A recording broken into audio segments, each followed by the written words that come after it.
Femi McKenzie. How you doing today, man? You good? I'm good, bro. Everything's good. Everything's nice. What are you? You saying? I'm not too bad, man. I'm not too bad. What time is it? Evening for you, yeah? Yeah, man. It's about 10 now. It's about 10 at night now. So you're in South Korea, yeah? Yeah. What was Yeah. it like adjusting to you must have had some nasty jet lag when you got there. I kind of like in the couple days before I left, I was just my sleeping pattern was done anyway, just from like linking people before I left and that kind of thing. So my sleeping pattern was done. By the time I reached, it wasn't even too bad. But they gave us because when I first touched, I was doing a course here. Like TEFL, them kind of things where you learn to teach and stuff. So when I first reached, we had like 2 days to like just recover basically, and then after that the course started. So it was alright. But yeah, getting used to like contacting people and trying to keep up, and also people trying to contact me and stuff from back home is mad. Because like, even when you tell people, oh yeah, I'm 9 hours ahead, whatever it may be, it's hard to wrap your head around that. Yeah, but yeah, it was alright. And what are some of like the massive culture shocks you've kind of experienced being out there?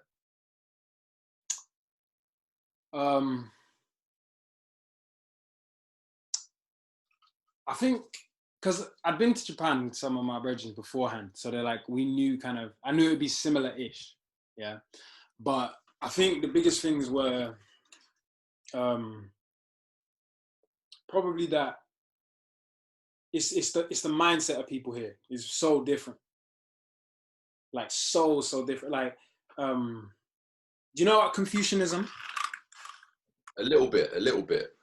So yeah, I only know a little bit, like having now experienced it, living it. I don't really know much of the details behind it, but basically, Confucius was a Chinese philosopher, yeah, and he came out with these principles and theories by which someone should live by.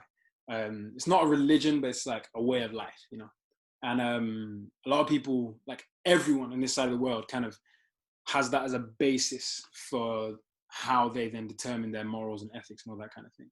So what that has done to society here is that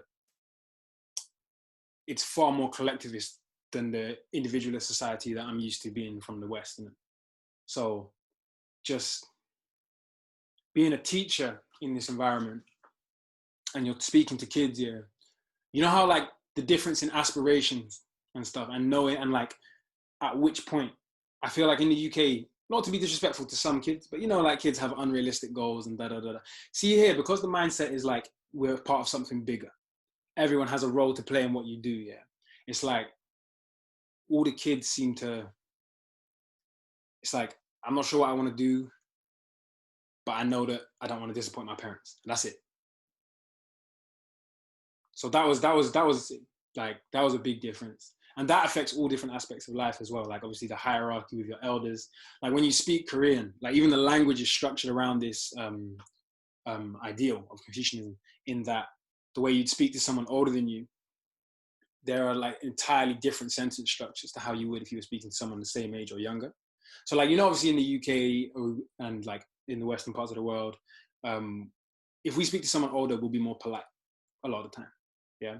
Or we'll kind of change our vernacular a bit, use a little bit less slang, that kind of thing. See here, like you fully have to change, like you have to add certain honorifics and stuff to the way you speak to people. And it's hard to like remember that, especially for me, because like I'm dealing with kids all day. So when I'm speaking to kids, if I ever have to try and speak to them in Korean or say anything, I'm not going to do that, by the way, on this. There's no way. Then I go and I speak to an adult and I forget. And they let it pass because I'm a foreigner, but that's like mad disrespectful. So that was one of the biggest differences.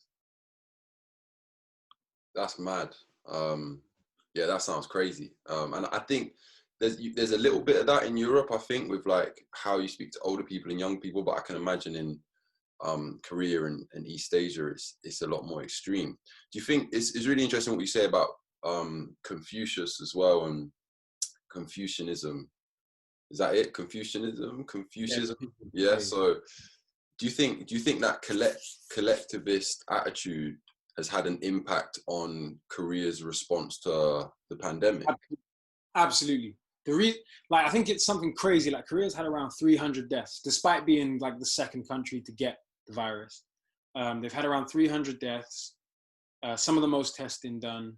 We actually had a spike in cases here recently because, but they're blaming it on some foreigners who went to some clubs and stuff here, and that's actually quite difficult. I'll get back to that. But the reason they dealt with it so well, I think there's a couple of reasons. Definitely, like Confucianism had an effect in terms of like people. They're not thinking, oh, I need to get outside. I want to do this. I need to do this. It's like I'm thinking about the bigger picture. I'm thinking about the old people in my community. I'm thinking about this. I'm thinking about that. So that community mindset is definitely something that helped. But there are other factors as well. Like, so during spring especially, everyone here wears masks because you have the yellow wave, which is the pollution that comes over from China. Yeah. And it's insane. So from like January until May, most people are wearing masks anyway. So that's something people are already used to. Yeah. On top of that kind of thing, you've got the fact that they had SARS here and they had MERS virus, like what was it, 4 and 7 years ago.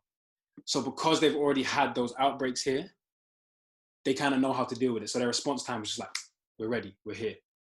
Like, we know how to do this. This is the drill. Everyone knows how to follow it. But the spike the other day, this was telling of some of the problems in this society, is that a couple clubs reopened in Itaewon, which is like the foreign area in Seoul, yeah? And so like a couple people start to go back to these clubs and stuff. And so being gay here, being homosexual, LGBT, any part of that LGBTQ plus thing is very, very, very frowned upon here, yeah? So a bar opened that was a gay bar basically, yeah.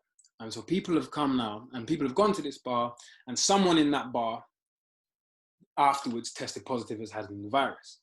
Now then, like the government was like, we need to know everyone who's been to this bar, we need to know that. So bare foreigners, like I remember like loads of people in my city and stuff got tested. Every foreign teacher I knew, except for my school, got tested. But the thing is that no Korean person who had been to that bar was going to admit that they had been because of the taboo. So like, then they were the government was like deeply concerned. And so then you've got problems on both sides because now their attitudes towards being gay are like even worse. And then like, yeah, no, there's some problems, man. But they responded to everything else quickly, but yeah, there's been some issues in how they've been dealing with it as well. But it's just obviously they're not going to report that kind of thing. Mm. And what's it like being a foreigner in Korea then, and particularly a black foreigner? Yeah, I think it depends on where you are. If you're in one of the major cities, like especially in the north, so if you're near Seoul or Incheon, Chuncheon, those kind of areas, Gangneung, then it's not the worst because like there's a fair number of foreigners. Like there's loads of foreigners in Seoul. But what's interesting is obviously that the majority of foreigners are made up by Chinese people. And so it's like a lot of the time when we think of being a foreigner here, we think of Westerners, isn't it? So even then the percentage isn't that high. But yeah, I'd say there's a fair number in Seoul. I'm in a smaller city, much, much smaller. So here, I think there are like 27 foreigners in the city. Of them, I think there's like 4 or 5 black people, which I only discovered in the last 2 weeks. Like prior to that, I thought I was the only black person in the city. And how do you know the exact number in your city? So there's a group chat with like all the foreign teachers. Okay. So it's like as soon as you arrive here, you just get chucked into this group chat in the city, and then when people leave, they can just clock out and stuff. But it's like to try and form a kind of community kind of thing here amongst the foreigners and stuff. But yeah, it's weird being. Do you know what it is? Because their mindset towards being black here, the mindset is so ignorant. People literally just like, they just don't know anything. Like anything, even like, you see a lot of negative stereotypes and stuff that we get. Half the time, they don't even have them because they literally just don't know a thing. Because you know how we get like, a lot of the perceptions we get and like the reality is defined by what we see. Yeah, and representation and stuff in media and all that kind of thing. Like we're not even shown here. So like even like so yeah, it's just it was quite strange at first. And so like obviously you get used to getting stared at. Everyone stares at you. And obviously because I teach from like kindergarten up to like high school. So like the kindergarten and young, like first grade elementary kids, obviously they want to like touch your skin and touch your hair. And the first school, when I first got here, the first school I taught at,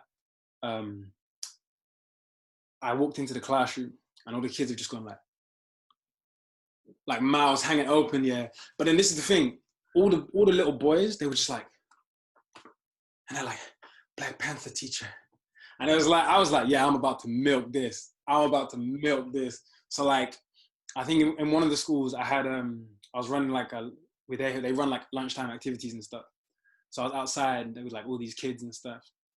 And to get them to listen, all I had to do was this. And then every single student, and there's like 30, 40 students would just be like, and they just go completely silent and stand there until I spoke. I was like, yeah.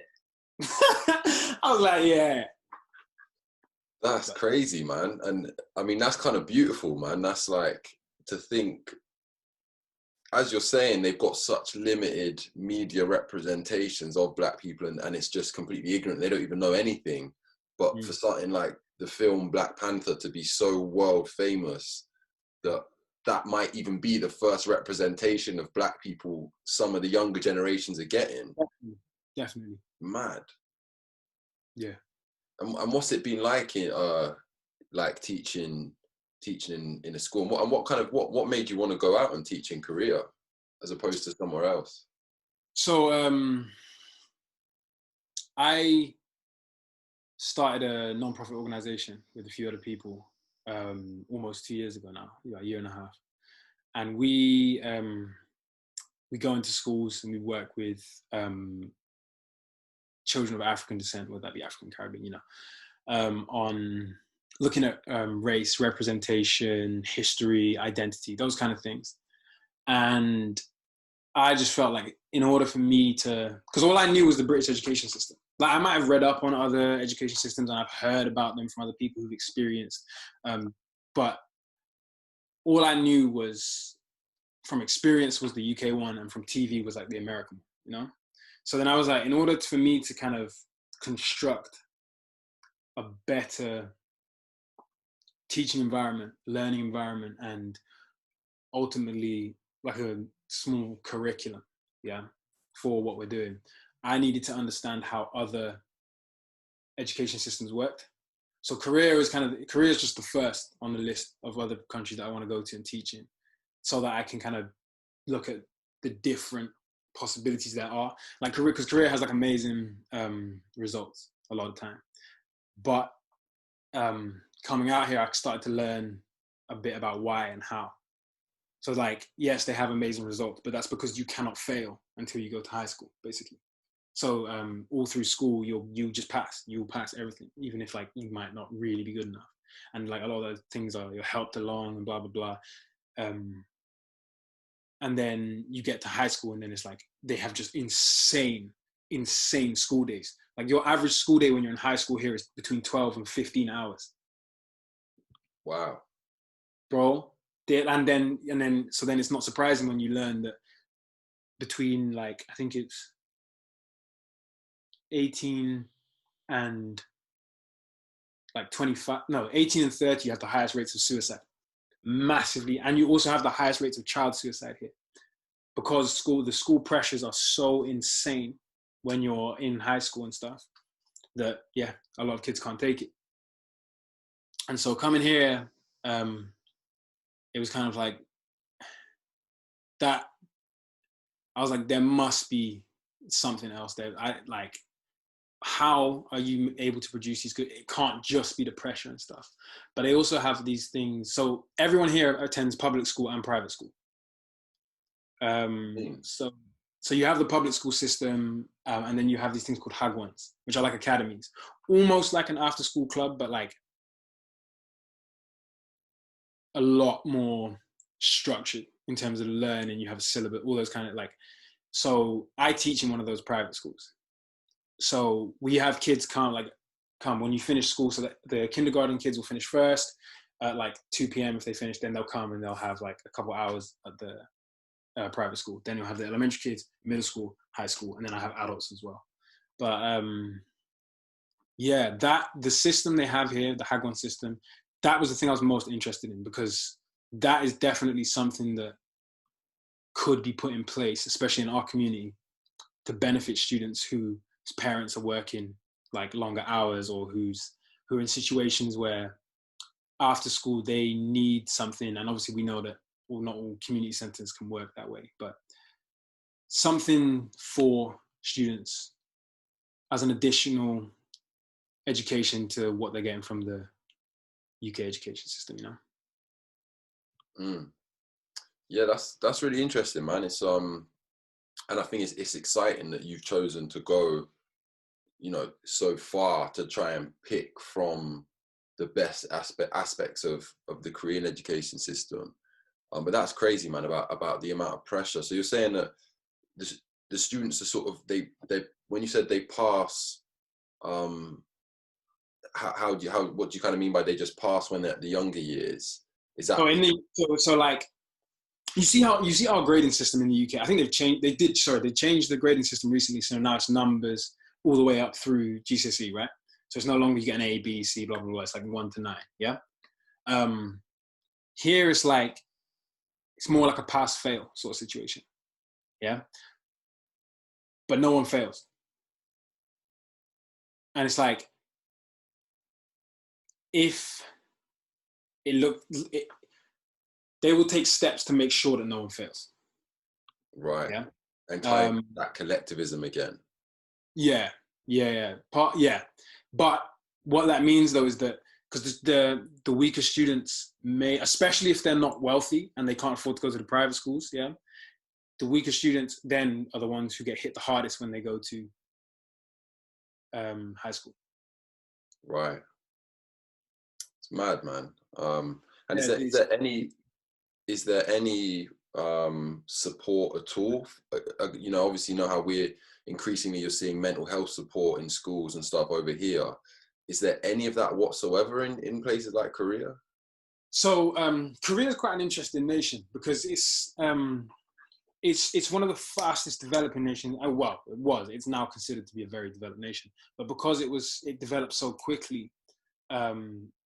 Since, like, because you got to remember, like back in 1945 and stuff, that's when they got their like independence from Japan, and like then you look at then you had the Korean War, and then during that time it was one of the poorest nations on the planet, and then now it's one of the wealthiest. Like, so that turnaround has been so insane that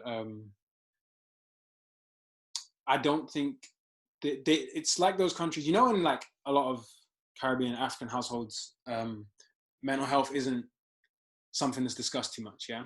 Because your parents are just thinking, I had to deal with this, why are you complaining about this? Korea, so despite being a lot more what people would consider to be developed as a country and stuff, that mindset is still here. That mindset is very present in terms of like, mental health is still kind of taboo. It's not discussed much. But yeah. That makes sense. Yeah, that makes sense. Where does your passion for education come from? Like, I know, you know, what you set up is sick. Sun-Kissed Youth, like, definitely big ups for that. And what kind of like motivated you to do that, apart from the fact that obviously there's so much wrong with the curriculum here in the UK? It was a number of things. Definitely, that was the biggest one. Just recognizing the gaps and the shortcomings in the education system in the UK. I was like, yeah, seeing how far we get left behind. But I think it happened literally like 3 years ago, when I realized that, it's not that I realized, it was that it was a series of events that just happened in a row, which were like, in your face, this is something that needs to get sorted out. And me and my brothers have always spoken about what the best ways to benefit our community and blah, blah, blah. Like, and my older brother met this guy who had come over from Nigeria to study at UI. And he just met him, just randomly, just started speaking to this guy in town. And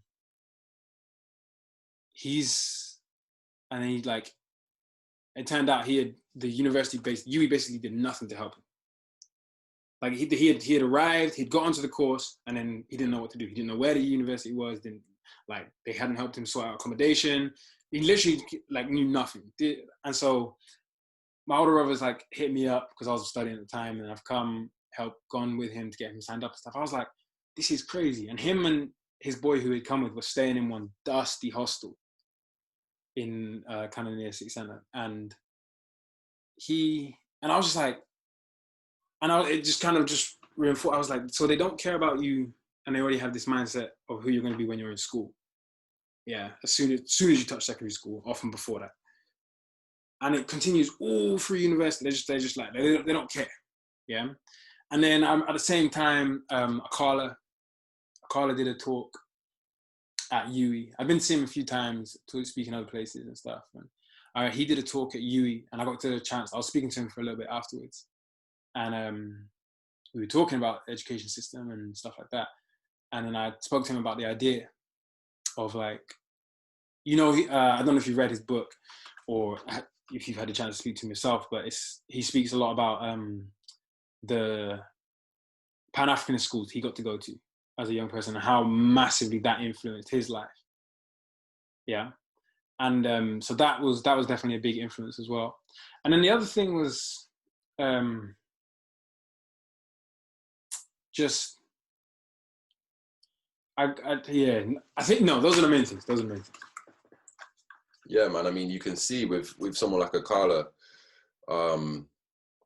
that, yeah, man, the massive impact that something like a Pan-African Saturday school can have on a young child's mind, and just their ability to navigate normal school, regular school, when they're in regular school. And Akala also mentions he regurgitates something that a guy called MK Asante says, I think, about taking 2 sets of notes. So it's like sometimes as a marginalized person, a black male or person of color, whatever, you almost need a separate set of notes for everything you're learning, right? Because it's just that deep sometimes. Like I feel very lucky to have had, there was like one black teacher in my secondary school, a black woman, and she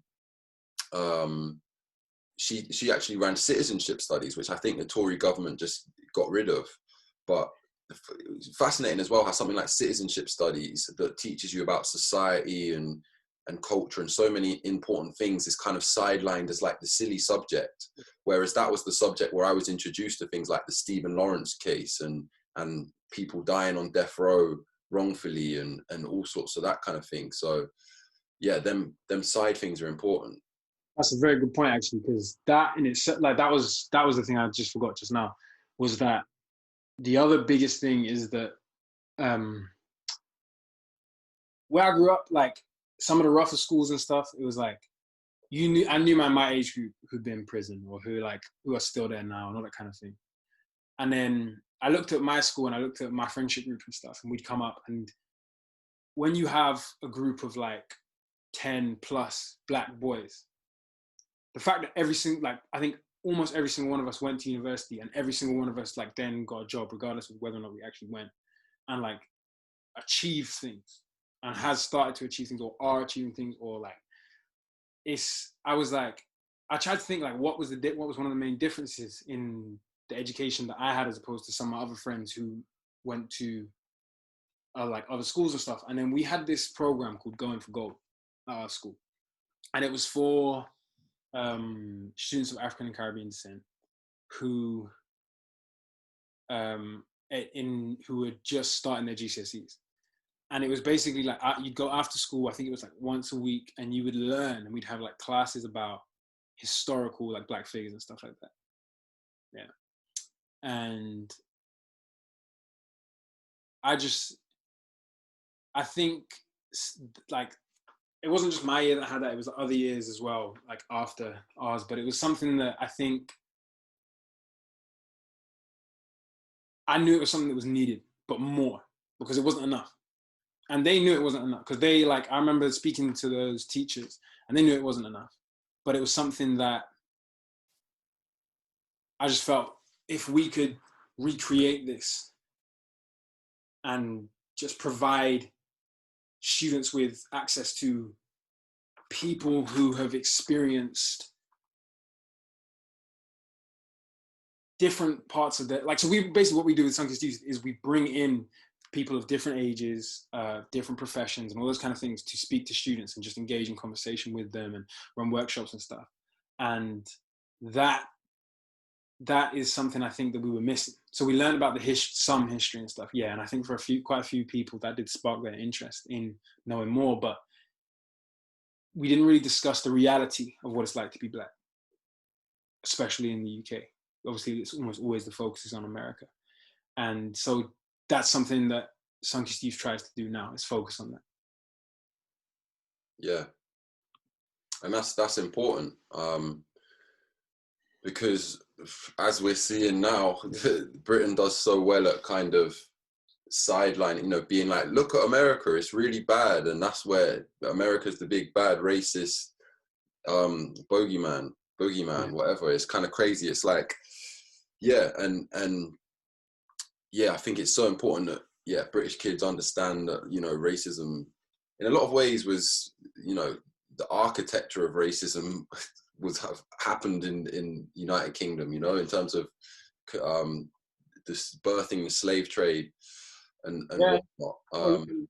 Colonialism, all that, like Britain is, I see all these posts like Britain's not innocent and stuff, and it's like, and it's not about, for me, it's not about, because I increasingly you're seeing online and stuff, everyone wants to make things black and white, everyone wants to make things like very binary. It's either this is the right thing or this is the right thing. And the way I see it is like, because I when I heard about colonialism and the British Empire and all the bad things it had done, I was very curious, and you can grow to have a little bit of a despise of Britain after that kind of thing. But obviously there's a hypocrisy, because you've also got to acknowledge that a lot of the things that you're maybe grateful for in your life are due to being a British citizen. So I think it's just important to understand that, the British Empire did bad things, but you have to understand it in the context of the time of empires, where Europeans were doing their thing, Japanese were doing their thing. It was like empire was a kind of system that was happening back then, you know what I'm saying? And it's not to excuse Britain, but it's just like, you could at least hold some accountability for the bad thing. Like, you don't even teach us about the British Empire at all, let alone, do you know what I mean? So that's what's but also the nature of, I think, especially when you have a parent who's from the UK, then your relationship with that is different. But for a lot of people who are either migrants to the UK from those formerly colonized countries, or if you have, like for both of us, where one parent is from it and one parent's not, it can be quite difficult to separate and to decide which, like, what are you proud of, and what are you going to accept, and what do you need to, what do you need to break down and understand why you're mad at, and then what are you going to do about it? 100%. And what do you make of everything that's going on now, man? Because, like, obviously internet has exploded in the last week, and there's been a lot of positive, there's been a lot of negative, but it'd be interesting to just hear your thoughts about the whole thing. Awareness without action is useless. Action without education can be manipulated. And educated action, if it is not consistent, is performative. It's that simple. It's that simple. Like, when I see everything that's going on,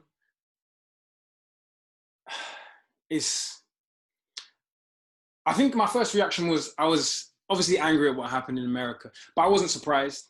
Obviously, like when people were shocked that it was still happening, like, no one was. I don't think any realistic person was surprised that it happened. It's just you're just hurt and you're disappointed, and you feel the pain, and you really feel it, and then people react to that strongly. And then after that, I think I was just the posting on social media, the educational things. the educational things and the informative things, I was with all of it. I learned some things. I saw a lot of people posting Jane Elliott and her blue eyes, brown eyes thing. But yeah, like we've been aware. Everyone, I'm like, you have to be living under a rock to not know the situation and the circumstance for Black people in America. Obviously, the UK, it's understandable if you don't know as much because they are very good at hiding the brutality here. But in like, everyone knows what's happening. It's like, so when people started posting stuff about like, Black Lives Matter and the support thing, I was like, what are you doing though?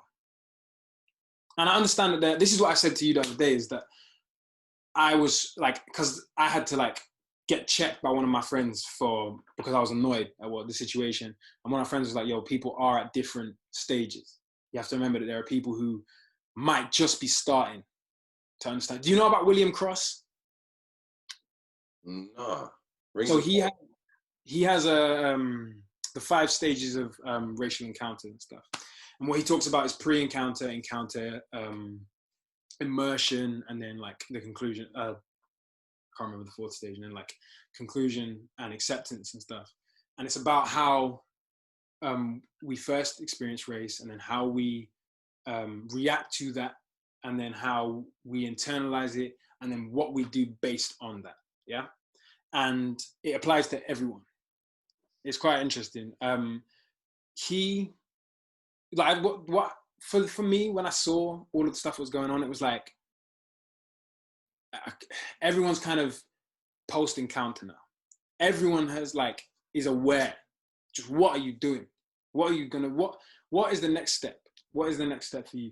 And I don't claim to have all the answers for like as a whole, but as individuals, it's not like I said, if you want to take action, make sure that action is educated. Otherwise, you can just be used. And so for individuals, just take steps to make sure that you understand what's going on. Completely agree, man. And I had a big discussion with my brother last night about this, and it was actually on the back of receiving a really heartfelt, thoughtful email from someone actually asking about wanting, as a white person, wanting to help and assist in some kind of way.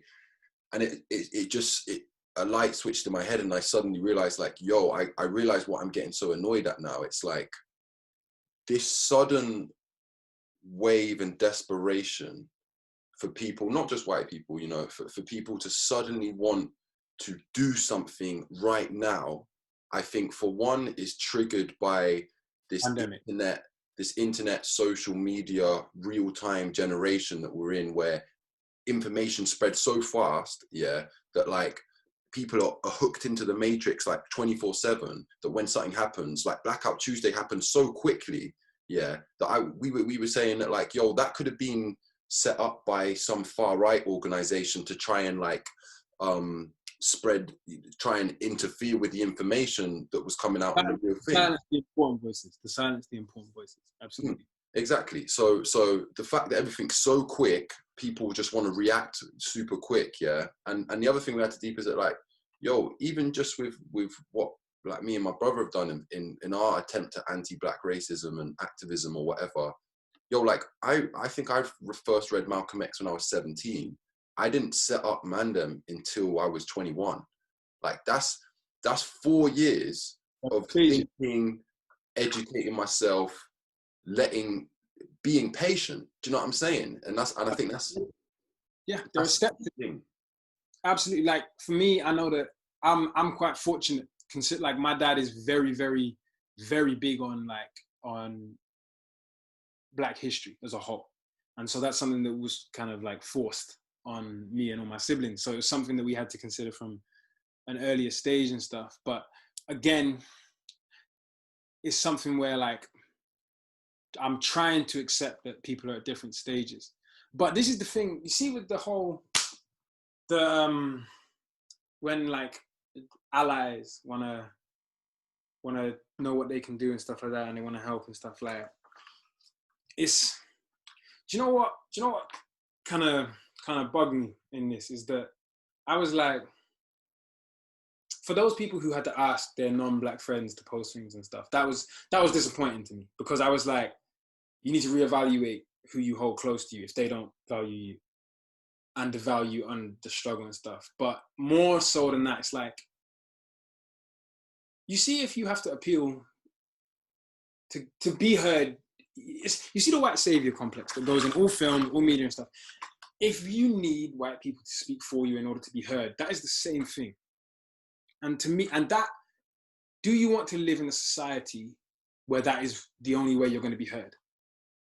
And that for me was something when I was like, all right, I need to, and I don't have an answer for these kind of things yet. I had to step back, and it's going to take me some time. But yeah, I don't know. The whole thing in general is like, it's too soon, because people are like, oh, this is great, all the protests around the world, and and it's amazing. And I love the current sense of unity. Yeah. But this is the thing, is that, do you remember I Can't Breathe? I think it was 2014. Was the big, and all the celebs are posting, and all the athletes have it on their tops and all that kind of thing. And everyone's like, things are going to change, And then I was like, so this time I was just like, you know what? If I don't see change in people's actions that is consistent and lasts, then I don't know if this has meant anything. So I can't actually judge the success or the importance of this moment at this time. I have to wait at least probably a year before I can say anything about, like, was this successful? Was it like definitive? Did it mean anything in the long run? So, I don't know at this time. It's too soon. Anyone who tells you this is like, they don't know. Exactly.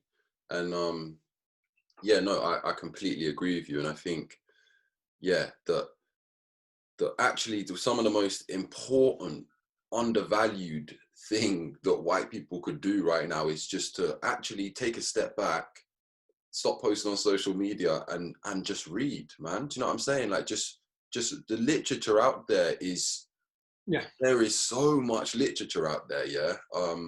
Some of it, you know, easier to digest than other stuff, you know. And I think why reading's important, man, is because that's going to affect your interactions with the world, you know. That's going to affect the conversations you have with people and other white people, and how you interact with black people, in the same way that, say, me as a man might read some kind of older feminist literature, and that might affect, I don't need to go around running around being like, yo, woman matter, feminism's important.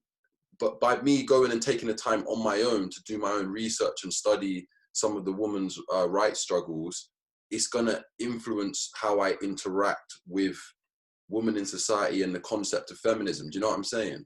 Absolutely. But this is and you'll understand this better than anyone because of the film stuff, is that, like, one of the problems we have, especially with upcoming generations, is that, you know, like right now, the average person's attention span is about 8 seconds. Yeah. For the upcoming generation, it's going lower and lower and lower. So reading is something that requires consistent, and if you're going to actually take it in, it requires studying. Even in schools now, we're using so many more videos, and we're using so much more technology and So what we're actually having to do is, because so many people aren't willing to take the time to read, even though everything they watch, not everything, most things they watch are going to be based on something someone's written. Most people aren't willing to go back and do that. It's part of the reason why with Sunkissed Youth, yes, we have a reading list, which we give out to students and stuff, but we also provide a watching list, and we provide like listening, like podcast, all those kind of things. And it's why we made the series Being Black. Because, like, we know that even though a lot of the things people are saying are like have been written before, when they're in these bite-sized video chunks, people are more inclined to listen, if not understand. Yeah, and it's something I worry about as well. Even for myself, of late, I felt I felt the gradual eroding of my attention span. Yeah, and it's something that I'm now actually deciding. No, I'm not gonna feed that more. Like, I'm actually gonna start sitting down, reading more. I'm gonna not be on social media as much. I'm gonna do whatever it takes. Yeah, I mean, it can even be from computer games or whatever it is. Like, you're saying, there's so many different forms of technology infiltrating our lives that we are losing something profoundly important about patience and peaceful moments. You know what I'm saying? It's the biggest dangers of social, like instant gratification is just dangerous.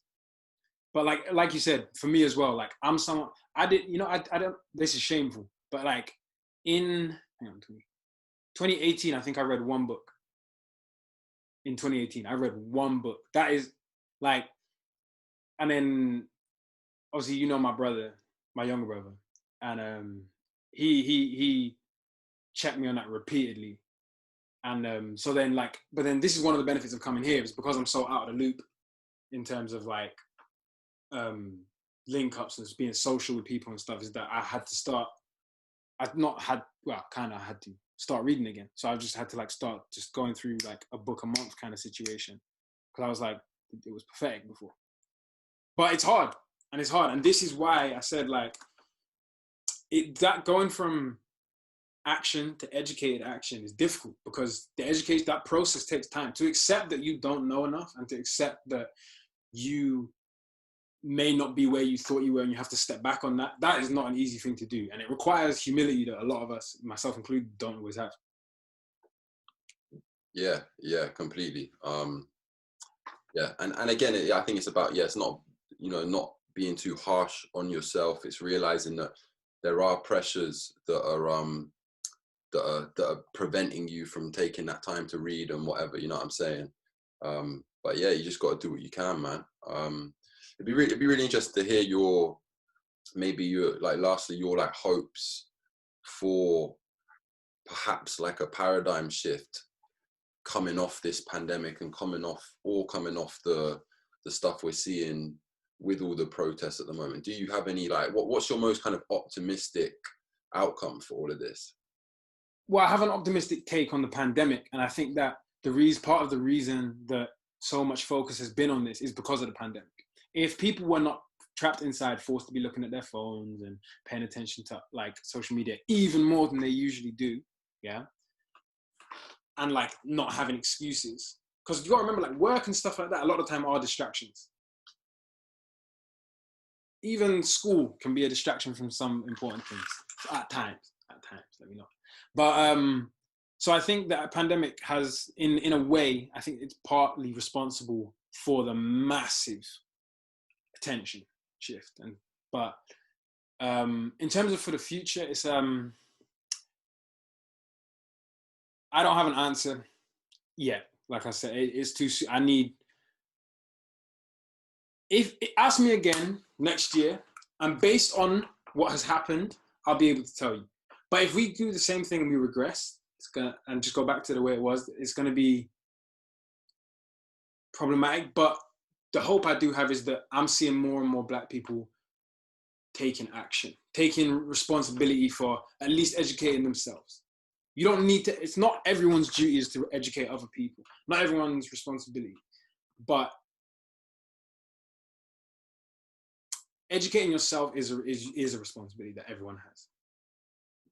And that is something that I hope, based on this, that more people are going to do. I know I am. I had to look at myself and what more I can do. So that is my biggest hope, and that may start something, but honestly, it's too soon. I hear that, man. Yeah, I completely hear that. But yeah, man, I mean, I'm excited, man. I think yeah, what you're doing with Sunkissed Youth is super important, and everything has to start small scale. Do you know what I mean? I think people need to start thinking in 5 years down the line, 10 years down the line. Do you know what I mean? Like, Make a plan. But yeah, man, appreciate you talking to me today. Oh, you got one thing. Go for it. I have a question, because I said this to someone the other day, and I always want to know what you're taking. So I said that right now, one of the biggest problems we have as well is that people are desperate for leadership. And so what people are doing is we're looking in the wrong places for leadership sometimes. Yeah. That's not to critique the actors and the artists and the musicians and everyone for like I love what they're doing. But this is the thing, is when we look at previous revolutionary movements, we had leaders and then we had artists. Yeah. So the leaders, obviously, like we know the more famous ones, but like what the artists and the athletes and the musicians and everyone would do is that they made commentary on what they saw in society, and what they hoped for. Yeah. And then they advised those in leadership positions. Yeah. Nowadays, I don't think we have that many people who we can definitively say are leaders. Yeah. And so what we do is we look, everyone, and we each look in different directions at artists and at musicians and at actors and whoever to lead us. And sometimes I don't think they want that responsibility. And sometimes they don't deserve that responsibility. I want to know what you think about it. I think, yeah, as you're saying, what on earth, sports stars and rappers ain't supposed to be leading revolutions, that's for sure. You know, you think of people in the past and you think of philosophers, you think of you know, it's interesting how, you know, in some ways it can come from academia, it can come from student-led stuff, it can come from people involved with religion, like, you know, Martin Luther King was. You've got Malcolm X, who came through kind of the religion route with the Nation of Islam. I think as well, but one of the most important things that I heard someone say recently is what might be more important now is the leader in you. Do you know what I mean? People actually figuring out that there's a leader in every one of us. Do you know what I'm saying? And you see that with things like the Black Lives Matter movement. Like, I've got my reservations about that movement for sure, but you've seen recently a trend of leaderless movements, and that has some positives, it has some negatives, right? Because the negatives is that anyone can co-opt that and start putting fucking Black Lives Matter Shrewsbury or whatever the fuck it is, yeah. But also it means that the movement's more important than the individual. However, at the same time, you look at history and the importance of solid individuals leading movements equally has an extremely important value. So I think, yeah, it's got to be a mixture of both. I think if everyone finds the leader inside themselves, it will probably help them find the people that they should actually be following. Do you know what I mean? Rather than just going, because if you're a sheep and you're following the trends in mainstream media and stuff, you're more likely to be like, oh, okay, well, that celebrity is saying this thing, I'm a follow that person because they're saying all of that. But if, like, you start looking within yourself and you start being like, nah, there's things I can do in my own life, you're going to start finding like-minded people. Do you know what I mean? And it'll only be a matter of time till you find the like-minded person who can help motivate and stimulate more action. Yep. Yeah, I hear you. I think, again, so yeah, this is why I said that what I said at the beginning about action, educate action, consistency. But yeah, no, okay, cool. I feel, because I'm not even set on that. Like, if I just want opinions on that. So I was just wondering. But yeah, calm. Yeah, man, no, it's a good question, man. And I think, yeah, the other thing as well is what you're seeing with these protests is people are desperate for a purpose now. And I think I sent you that message, and yeah, I think we're seeing that as well. And because religion has kind of left Western society in a lot of ways, we've become increasingly secular. People are looking for purposes, and these quote unquote social justice movements are providing a bit of a purpose for people. I think we just got to be careful that it doesn't become too almost cult-like. Do you know what I mean? Where you start following things without really thinking about the depth. Well, this is the manipulation thing. Yeah, absolutely. Yeah, I liked what you said actually. Yeah, about what was it? Educated without. If you're so awareness without action is useless. Action without education can be manipulated. Educated action without consistency is performance. Boom. And that's it, man. We got to end it on that. That's deep. I like that. I like that a lot, man. No, that's deep, man. But yeah, man, big ups, man. Thank you for talking to me. And yeah, we'll definitely share the Sun-Kissed youth stuff. Yeah, man, I appreciate that, man. Yeah. And hope you enjoy the rest of the time in Korea, man. And I hope this pandemic blows over soon. Yeah, for real. Stay safe, man. Cool, man. Big ups. Take it easy, yeah? All right. Love.